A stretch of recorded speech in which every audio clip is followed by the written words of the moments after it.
Let's cross over to Moscow now, where our senior international correspondent Keir Simmons is standing by. So, Keir, do we have any sense of the mood among the Russian leadership about the progress their military is making so far in Ukraine?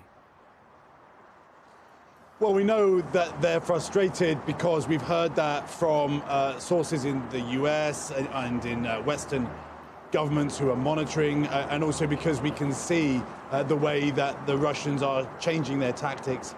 And I think that's clearly an expression of the frustration felt at the very top with President Putin. We did hear from Dmitry Peskov, the Kremlin spokesperson, today responding to the State of the Union speech, and particularly to the claim by President Biden that the economy here is shaking.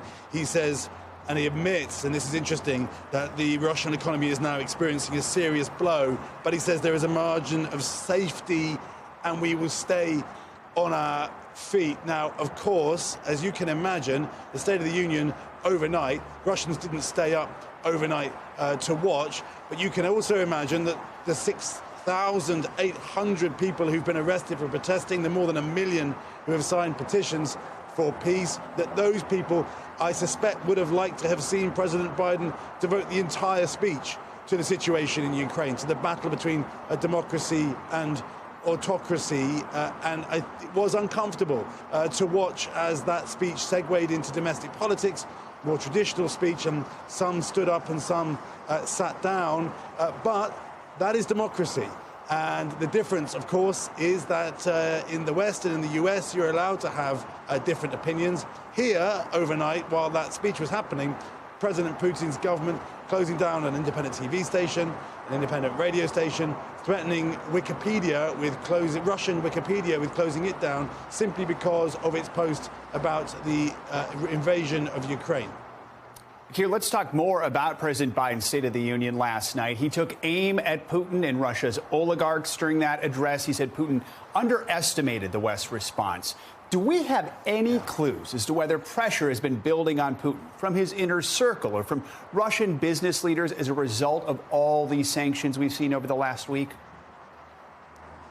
Well, the pressure is, you can see it in the statements that are being made by oligarchs, carefully calibrated. There are different kinds of oligarchs. There are oligarchs, and those, of course, are Russian billionaires. There are oligarchs who live primarily in Russia and others who live overseas. The idea that those people, though, can get close to President Putin, kind of talk him round, if you like, well, that's a fantasy. There is, of course, pressure on the country as a whole, and that, may have an effect over the long term.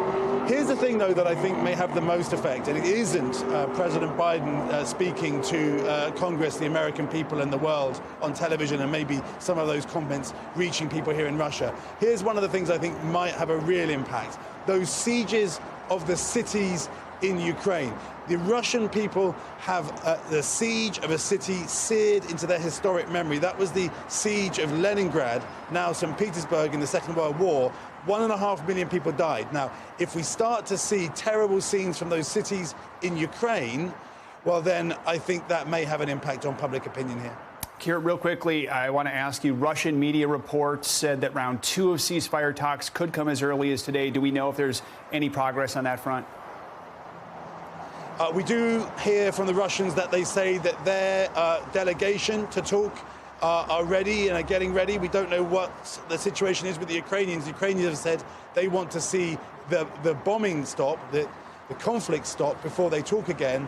But even in a war, contact can be helpful, even if to just deconflict in some places. So I suspect you will see talks at some stage. All right. Keir Simmons reporting from Moscow. Keir, thank you. Thanks for watching our YouTube channel. Follow today's top stories and breaking news by downloading the NBC News app.